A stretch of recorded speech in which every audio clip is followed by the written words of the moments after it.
기도드립니다. 아멘. 네, 우리 이 시간 우리 주님 앞에 믿음의 선포를 하고 우리 나아가도록 하겠습니다. 우리 화면을 좀 바꿔주시고요. 네, 우리 믿음의 선포, 우리 가슴에 두 손을 얹으시고 주님이 되게 하십니다. 두 번 선포하도록 하겠습니다. 시작. 주님이 되게 하십니다. 주님이 되게 하십니다. 우리 좌우 옆 사람에게도 선포할까요? 주님이 되게 하십니다. 주님이 되게 하십니다. 아멘. 정말로 주님이 되게 하시는 역사가 오늘도 또 내일도 여러분들의 삶 곳곳에 나타날 수 있기를 주님의 이름으로 축복합니다. 우리 오늘은 물질혁명에 대해서 함께 공부해 보도록 하겠습니다. 서론을 보면요, 예수님을 주로 고백한 성도들에게는 반드시 어떤 모습들이 나타난다고 말합니까? 반드시 변화된 모습이 나타나게 된다라고 그렇게 설명합니다. 우리 에베소서 4장 23절에서 24절의 말씀을 보면 예수님을 주로 고백하는 사람들은, 우리 한번 읽어볼까요? 시작. 유혹의 욕심을 따라 썩어져가는 구습을 따르는 옛사람을 벗어버리고 심령이 새롭게 되어 새 사람을 입은 자들이라고 그렇게 말씀합니다. 우리가 이전에 주님 앞에 행했던 사람인데 이제는 새 사람이 되었대요. 변화된 새 사람이 되었다는 것입니다. 그 새 사람이 되었다라는 것은 바로 이런 것이죠. 우리가 이전에 행했던 우리의 모습 또는 행위에서 이제는 완전하게 달라지게 된 것을 의미합니다. 우리가 이전에 행했던 행위라는 것은 제가 두 가지로 설명할 수 있을 것 같아요. 바로 이런 모습이죠. 이전에 행했던 모습은 나 중심적인 사고였습니다. 그리고 이 땅의 것들에 기대어서 그것을 통해서 나의 안위함을 얻고자 함이죠. 그래서 우리 서론을 보면, 그래서 많은 사람들이 나만 잘 되면 돼 라는 식으로 그런 삶을 택하기도 하고 많은 재물들을 모으는 데만 혈안이 되어서 이 땅에서 살아가기도 합니다. 그러나 그러한 삶에서 우리가 눈으로 보고 생각하며 느끼는 모든 감정과 방향성과 가치관에서 어떤 변화가 일어나게 됐어요? 근본적인 변화가 일어나게 된 것이죠. 그리고 그 변화는 우리의 가장 실질적인 삶의 영역인 물질에 대한 태도 변화로 직결됩니다. 그것을 우리는 무엇이라고 부르기로 했냐면 물질혁명이라고 부르는 거예요. 여러분, 이전에는 나만 위해서 살았습니다. 내가 가장 중요하고 내가 가진 소유가 다 내 것인 줄 알았는데, 그런데 하나님을 알게 되고 하나님이 나의 인생의 주인이시고 하나님이 나를 구원하신다는 사실을 깨닫게 되자마자 내 인생이 나라는 사실이 계속 고수됩니까? 아니면 변화됩니까? 변화가 되는 거예요. 내 인생의 주인이 난 줄 알았는데 내가 아니었구나. 내가 가진 소유들이 다 내 것인 줄 알고 다 나만을 위해서 사용하면 되는 줄 알았는데 그것이 아니었구나라는 사실을 깨닫게 되는 것입니다. 우리 서론으로 돌아와서 그렇게 해서 내가 무엇을 위해 살아야 하는지, 또 나에게 있는 물질들을 어떻게 사용해야 되는지 우리가 이제는 그러한 거룩한 고민들이 일어나기 시작합니다. 그리고 썩어지고 유한한 가치들을 따르기보다 썩어지지 않는 영원한 가치들을 찾아 나서게 되죠. 그러니 오늘 저와 여러분들은 이 강의를 통해서 우리도 삶의 물질 변화가 일어난 성도로서 우리가 따르지 말아야 할 세상 물질관과 우리가 찾고 따라야 할 이 영원한 물질관에 대해서 정확히 배우고 알아가는 시간이 되기를 바랍니다. 우리 이번에 보면 본론입니다. 우리 누가복음 12장 25절에서 29절의 말씀을 읽고 우리가 따르지 말아야 할 세상 물질관과 따라야 할 영원한 물질관을 정리해 봅시다라고 그렇게 말을 하는데, 우리 누가복음 12장 15절에서 19절 아까 읽었지만 한 번 더 읽어볼까요? 시작. 사람의 생명이 그 소유에 넉넉한데 있지 아니하리라 하시고, 또 비유로 그들에게 말하여 이르시되 한 부자가 그 밭에 소출이 풍성하매 심중에 생각하여 이르되 내가 곡식 쌓아둘 곳이 없으니 어찌할까 하고, 또 이르되 내가 이렇게 하리라 내 곡간을 헐고 더 크게 짓고 내 모든 곡식과 물건을 거기 쌓아두리라. 또 내가 내 영혼에게 이르되 영혼아 여러 해 쓸 물건이 많이 쌓아두었으니 평안히 쉬고 먹고 마시고 즐거워하자 하리라 하되. 네, 여기까지만 보도록 하겠습니다. 19절 말씀입니다. 자, 이렇게 보니까 오늘 말씀에 보니까요, 이러한 우리가 잘 아는 한 부자에 대한 이야기를 하죠. 그는 곳간에 많은 곡식들을 쌓아놓은 부자입니다. 그런데 그 부자를 통해서 오늘 무엇을 발견해야 되냐면, 우리가 따르지 말아야 할 물질관과 또 동시에 우리가 따라야 할 물질관에 대해서 배울 수 있는 거예요. 우리 밑에 보면 청지기 의식을 가져라 라고 그렇게 말을 하는데, 자 여러분, 세상의 물질관, 우리가 잘 아는 세상의 물질관은요, 자신이 가진 세상 무엇을 의지할까요? 아까 말을 했던 것처럼 자신이 가진 세상 재물들과 물질들을 의지하는 것이 세상 물질관 속에 사로잡힌 사람이라고 말할 수 있습니다. 그리고 그들은요, 그것을 통해서 자신의 안전과 미래를 보장받기를 원하는 것이죠. 자신을 안위해 줄 수 있는 것이 하나님이 아니라 세상 재물이라고 생각하는 거예요. 세상의 어떤 물질이라고 생각하는 것입니다. 그에 반해 영원한 물질과는 무엇일까요? 영원한 물질과는요, 바로 이러한 것들을 아는 것이죠. 우리 이 빈칸에 적혀진 답을 메워가면서 우리 함께 이 답을 찾아보도록 하겠습니다. 제가 빈칸에 답을 메워놨는데 우리 한번 읽어보도록 하겠습니다. 시작. 그 소유에 넉넉한 데 있지 아니함을 알고 모든 탐심을 버리는 것입니다. 그리고 하나님께 대하여 부요한 자가 되는 것입니다. 여러분, 영원한 물질관, 영원한 것을 추구하고 따르는 물질관은요, 우리의 생명이 나의 소유에 이 땅의 어떤 재물과 어떤 물질들에게 있지 아니함을 아는 거예요.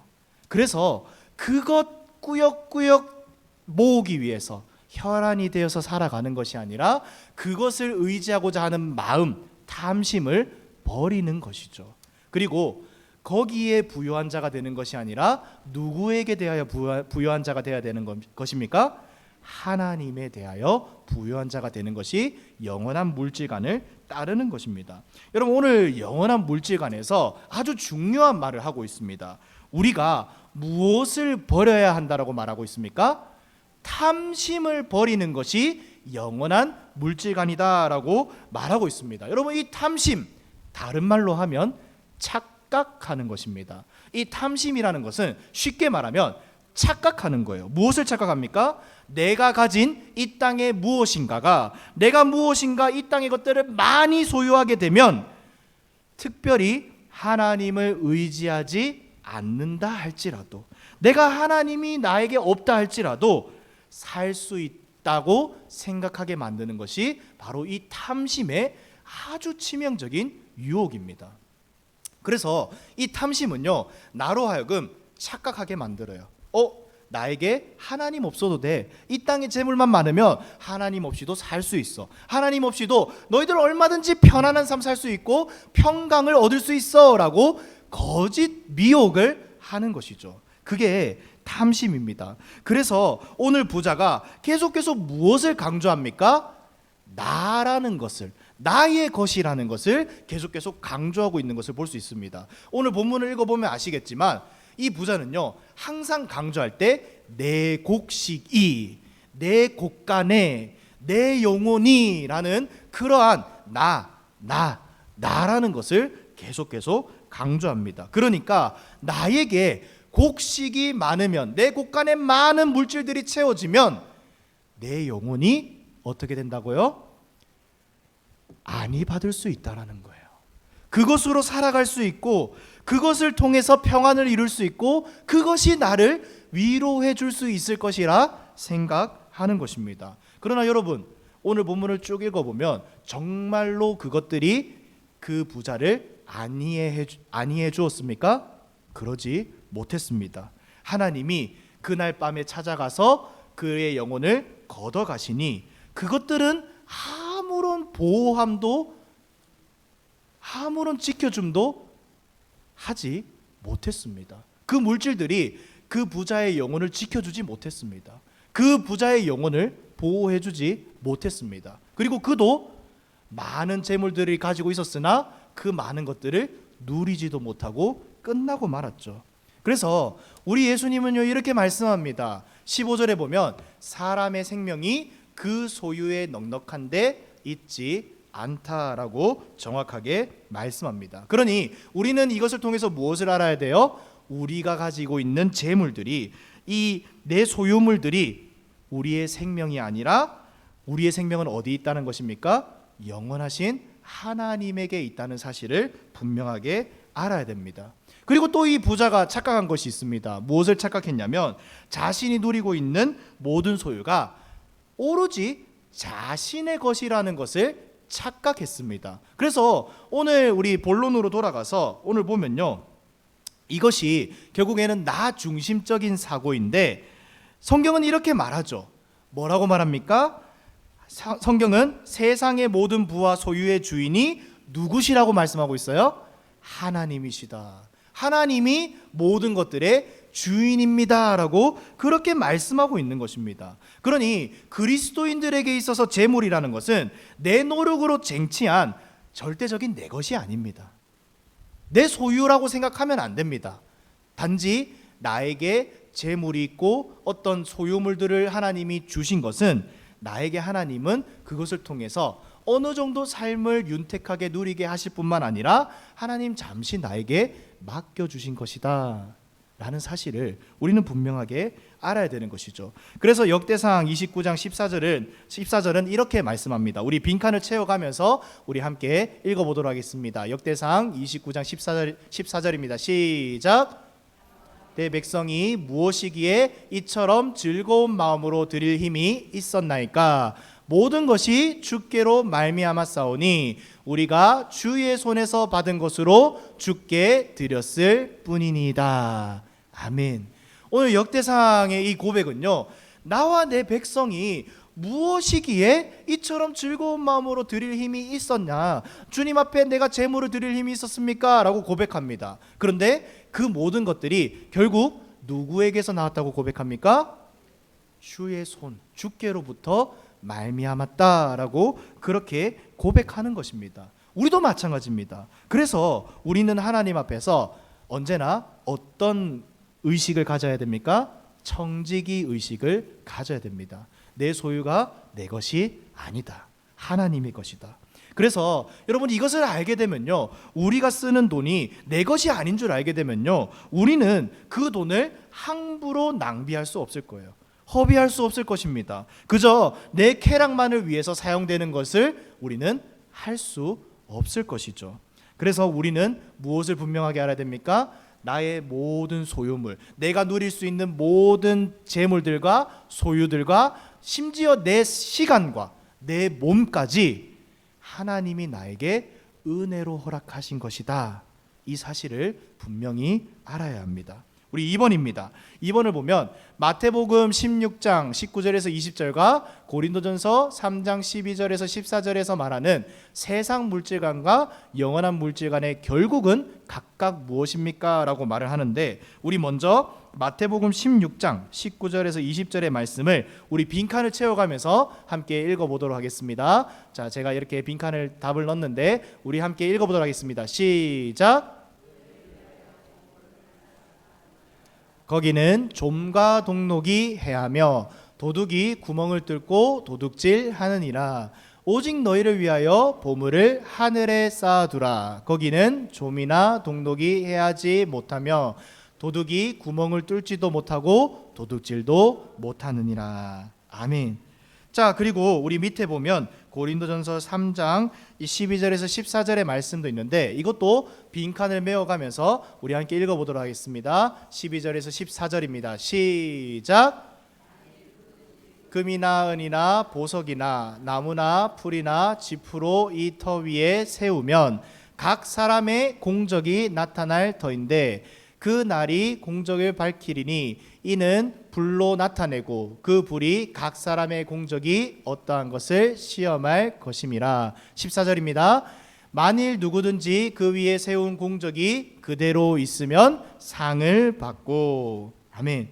오늘 마태복음에서 말하는 이 좀과 동록, 이들의 이 역할은요, 갉아먹는 것에 있습니다. 좀은요, 끊임없이 썩어지게 만들고 갉아먹습니다. 동록도 마찬가지죠. 썩어지게 만드는 거예요. 그런데 그 우리를 끊임없이 갉아먹게 만들고 썩어지게 만드는 것이 결국에는 무엇을 추구하는 것이다? 이 땅의 것들에 추구를 하면서 하나님을 바라보지 못하고 살아가는 것이다 라고 말씀합니다. 그러니까 이 땅에서 나만 바라보고 그저 이 땅의 재물들만 모으기 위해서 혈안되어 살아가는 그 삶은요, 나에게 어떤 것도 남지 않게 만든다는 거예요. 영원하지 않습니다. 이 땅의 재물이 나를 편안하게 해줄 수는 있지만 그것이 나에게 진정한 평안에 이르게 만들 수는 없는 것이죠. 그래서 나에게 결국에는 이 땅의 재물들은요, 아무것도 남을 수가 없습니다. 하나님 앞에 내보일 것 하나도 없이 그저 부끄러운 모습만을 내보일 수밖에 없는 것이 이 땅의 물질관을 추구하는 것이죠. 그런데 우리가요, 그런 것을 추구하는 것이 아니라 영원한 것에, 영원한 물질관에 우리의 물질을 사용하게 되면 그것을 통해 우리는 영광을 얻을 수 있다라고 성경은 말씀합니다. 여러분, 하나님은요, 이 땅에서 우리에게 모든 것들을 주셨죠. 믿으십니까? 하나님은 우리들에게 모든 것들을 허락해 주셨습니다. 우리에게 사랑과 섬김을 주신 분도 하나님이시고, 우리에게 구원을 주신 분도 누구세요? 하나님이시죠. 그리고 지금 여러분들의 실제적인 생활 속에서 도와주시고 대기하시고 문제가 있을 때마다 해결해 주시고 함께 해주시는 분이 누구십니까?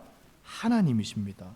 그런데 그런 모든 것들을 해주시는 하나님이요, 우리의 삶에 모든 것들을 해주시면 되는데, 되게 해주시면 되는데, 그런데 굳이 우리 사람들을 인도하실 때 하나님은 어떻게 인도하시냐면 이 땅에 우리를 남겨두셔서 누군가에게 우리가 그 사랑을 베풀도록 만드시는 거예요. 여러분, 하나님이 다 사랑해 주면 얼마나 좋겠습니까? 그런데 하나님 그렇게 하지 아니하시고 우리라는 사람들을 통해서 뭐 어떻게 하라 하십니까? 너희가 가서 사랑받지 못한 자에게 사랑을 베풀라고 하시죠. 섬김을 받지 못하는 자에게 너희가 가서 섬겨주라고 하십니다. 그리고 너희가 아직도 나를 모르는 그 잃어버린 영혼들에게 찾아가서 뭐 하라고 하십니까? 나의 복음을 전하라고도 말씀하시죠. 여러분, 이 땅의 은혜를 받고 변화된 저와 여러분들이 그런 일들을 하게 하시는데 왜 그렇게 하실까요? 하나님은 그 이유를 분명하게 말씀하십니다. 여러분, 원래 사랑과 섬김은 누구만 하셨습니까? 하나님만 하셨죠. 우리에게 구원 베풀 수 있도록 길을 열어두시는 것 누구만 하셨습니까? 하나님만 하셨습니다. 그런데 이 땅에서 하나님의 은혜를 입고 변화된 우리가 이제는 하나님만 하셨고 하나님만 가능하셨던 그 위대한 일들을 이제 저와 여러분들에게도 할 수 있도록, 그 영광스러움에 참여하게 할 수 있도록 하나님은 이 땅 가운데 우리를 배려해 주십니다. 여러분, 하나님만 영광 받으시면 될 것을 하나님은요, 그 영광을 우리도 조금이나마 누리게 만드시는 거예요. 그래서 여러분, 제가 이 비유를 하자면 저희 집에 이 사랑하는 딸이 있습니다. 은율이라고 있는데, 은율이가 처음에는요, 이 방에 잠을 자고 일어나잖아요. 그러면 뭘 하냐면 대뜸 자기 일어났다고 엄청 크게 웁니다. 막 왕 하면서 막 세상 떠나가듯이, 막 집 떠나가듯이 막 그렇게 울어요. 그 이유가 무엇입니까? 자기 좀 봐달라는 것이죠. 자기 여기 지금 갇혀 있으니까 좀 살려달라는 거예요. 그래서 엄마 아빠 누구든지 와가지고 자기를 좀 안아가지고 밖으로 좀 데려다 주라는 것입니다. 여기 너무 어둡고 불안하니까요. 그런데 은율이가 자라남에 따라서 제가 무엇을 시켰냐면 은율이에게 손을 잡고 이렇게 문 앞에 다가가게 시켰습니다. 그리고 그 닫혀 있는 문을 어떻게 열 수 있는지 제가 조금씩 가르쳐 주기 시작했어요. 그랬더니 나중에 어떻게 되는지 아십니까? 그 문을 자기가 자고 일어나면 당당하게 열고 밖으로 나와서 엄마, 아빠 하면서 막 뛰어서 막 기쁨으로 막 뛰어옵니다. 그러면서 자기가 막 누리는 뭐 장난감, TV 뭐 이런 것들 막 보면서 즐거워하게 되는 것이죠. 여러분 마찬가지입니다. 부모가요, 이 어린아이를 딱 가르칠 때 이 밖으로 나가면, 이제 밖으로 나가면 막 화난 그런 불안함에서 벗어날 수 있는, 어두운 컴컴한 방에서 벗어날 수 있는 환한 밖으로 나갈 수 있도록, 또 그곳에 있으면 막 장난감, 은율이가 즐거워하는 뭐 어떤 놀이 장난감들 이런 것 있는 곳으로 이끌 수 있도록 만약에 인도하지 않았다면 은율이는요 그냥 그 방에 갇혀가지고 울기만 했을 겁니다. 아무것도 누리지 못하고요 그저 답답한 채로 살기만 했을 겁니다. 그런데 제가 물길을 틀어주는 거예요. 아, 은율아, 문은 이렇게 여는 거야. 그리고 그것을 배워서 자기가 실제로 열었더니 이제 어떻게 돼요? 자기가 그 환한 밖, 자신을 맞아주는 부모님들이 있는 곳, 그리고 자기의 기쁨이 있는 장난감들이 많은 곳으로 나아갈 수 있어요. 자기가 나아갈 수 있는 것입니다. 원래는 부모가 그 방에 직접 가가지고 안아서 그냥 밖으로 나왔습니다. 그런데 이제는 자신이 그 밖으로 나와서 그 기쁨들과 즐거움들을 누릴 수 있게 되었죠. 마찬가지입니다. 하나님은요 우리를 그저 그냥 받기만 하고 연약한 채로 살아가는 백성이 되기를 원하지 않습니다. 주의 훌륭한 군사들이 되기를 원하시는 것이 우리 하나님이시죠. 우리가 그 믿음이 연약해져서 그저 그냥 세상 가운데 이리 치이고 저리 치이고 뭐 세상의 유혹을 만날 때마다 넘어지고 그런 삶을 살게 만드시는 것이 아니라, 하나님은요 우리가 주의 은혜를 받고 튼튼해져서 이제는 어떤 환경에 처한다 할지라도, 어떤 상황에 놓인다 할지라도 그것을 이겨낼 수 있는 믿음의 사람들이 되기를 원하시는 거예요. 그래서 여러분, 우리에게 무엇을 가르쳐 주십니까?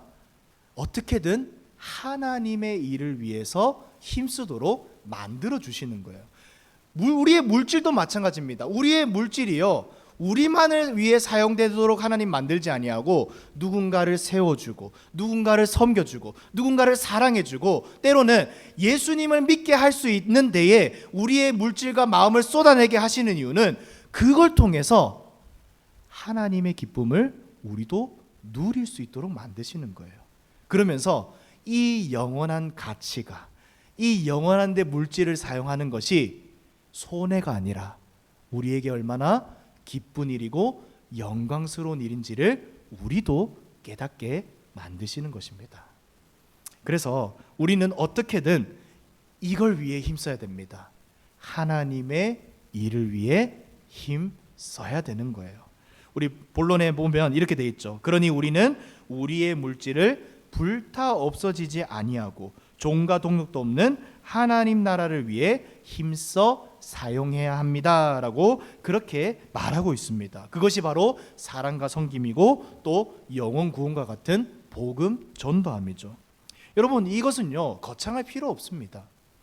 뭐 어디 세계 선교를 위해서 내가 힘쓰는 그거 아닙니다. 하나님은요 분명하게 말씀합니다. 내 이웃을 내 몸과 같이 사랑하라. 여러분, 이웃은요 성경이 말하는 이웃은 내 주변에 있는 사람입니다. 그러니까 내 주변에, 내 시각 속에 있는 사람들 속에 혹시 예수님을 믿게 하고 또 세워갈 수 있는 일에 우리는 물질과 마음을 써야 된다는 거예요. 그것이 우리가 추구해야 할 영원한 물질관입니다. 그러면 그것이 땅에 떨어지지 아니하고 영원히 썩지 않는 여러분들의 공적이 되는 것이죠. 여러분, 제가 마지막으로 이것을 이야기하고 마치려고 하는데 창끝이라는 영화가 있습니다. 짐 엘리엇 선교사님이라고 혹시 들어보셨습니까? 이 영화의 주인공인데 엔드 오브 스피어라고 하는 창끝이라는 기독교 영화입니다. 근데 이 짐 엘리엇, 여기에서 등장하는 주인공인 짐 엘리엇이라는 선교사님은 이 에콰도르에서도 아주 무서운 민족인 와다니족에게 복음을 전하기 위해서 이분은 힘써 일했던 분입니다. 그런데 여러분, 이 와다니족은요 엄청나게 위험한 부족입니다. 시긴을 하기도 하고 사람 이 외지인들을 굉장히 경계해서 만나면 죽여요. 그러니까 복음 전하지 말라라고 이 미국에서도 경고와 경고를 했던 부족이 와다니족이었습니다. 그런데 이 짐 엘리엇 선교사님은요, 그럼에도 불구하고 이 와다니족에 대한 마음이 너무나 불탔던 겁니다. 그래서 이들을 찾아가기도 하고 이들에게 복음을 전하죠. 그런데 아니나 다를까 찾아가가지고 복음을 전하자마자 이 부족의 창에 찔려서 바로 죽습니다. 참 어떻게 보면 허무하지 않습니까? 겨우 찾아가서 부족을 만났는데, 그리고 몇 마디 거둔 것밖에 없는데 그 부족이 돌변하여서 이 선교사님을 창으로 찔러서 죽여버립니다. 그렇게 끝납니다. 그런데 이 선교사님이 그렇게 이 와다니족에게 살해를 당할 때 그 부족에게 그 부족의 언어로 했던 말이 있습니다. 뭐냐 하면 이렇게 말해요. 나는 당신의 친구입니다. 그리고 예수님은 당신을 사랑합니다. 이 말만 반복했습니다. 근데 그랬더니요, 이 부족이요 나중에 그 말을 딱 듣고 나서 그 부족에게 놀랍게도 복음이 들어갑니다. 그리고 나서 결국에는 그 와다니족 중에 한 명인 이 망카이라는 사람이 있는데 그 한 명은 나중에 복음을 전하는 목사가 되는 거예요. 여러분, 이 선교사님이 그렇게 복음을 전하면서 했던 유명한 말이 있습니다. 뭐냐 하면 우리 한번 다 같이 한번 읽어볼까요? 보일지 모르겠는데 우리 한번 다 같이 읽어보도록 하겠습니다. 시작. 영원한 것을 얻기 위해 영원하지 않는 것을 버리는 사람은 결코 바보가 아니다. 이게 그 선교사님의 가장 귀한 가치관이었습니다. 가장 우선시되는 가치관이었습니다. 영원한 것을 얻기 위해 영원하지 않는 것을 버리는 것은 바보가 아니라는 거예요. 우리도 마찬가지입니다. 우리의 가치관이요, 또 우리의 물질관이요, 영원한 것을 얻기 위해 우리는 힘써야 되는 것입니다. 그렇게 살아가기를 힘써야 합니다. 그럴 때 저와 여러분들은 하나님 보시기에 결코 바보가 아니죠. 어리석은 자가 아닙니다. 단순히 재물을 허비하는 것이 아닙니다. 영원한 것을 얻는 자가 될 줄로 믿으시기 바랍니다. 우리 3번 결론입니다. 우리 결론을 읽고 마치도록 하겠습니다. 시작. 나에게 있는 소유들이 하나님께로부터 온 줄 알고 그 소유물들이 내 것이 아니라 하나님이 나에게 맡기신 것이며 그 물질을 하나님 나라를 위해 힘써 사용한다는 사실이 내 마음에 깊이 동의가 되십니까? 되십니까? 아멘이시죠? 그러면 이어서 읽어보도록 하겠습니다. 시작. 그렇다면 이미 여러분들은 예수님을 믿는 믿음 안에서 물질 혁명이 일어난 사람들입니다. 이제 여러분들은 세상의 물질관에 사로잡혀 썩어질 것을 구하는 자들이 아니라 영원한 하늘 상급을 위해 힘쓰는 자들입니다. 그래서 오늘 저와 여러분들이 이 강의를 통해서 다시금 나에게도 주님은 물질 혁명이 일어나도록 만드셨고 영원한 것을 위해 살아가도록 만드셨다는 사실을 우리는 기억해야 됩니다. 그리고 그러한 우리 모두가 주님이 기뻐하시는 영원한 것들을 쫓아서 살아갈 수 있는 우리 모든 성도님들 되시길 주님의 이름으로 축복합니다. 아멘. 우리 찬송가 218장 우리 함께 찬송하도록 하겠습니다. 찬송가 218장입니다.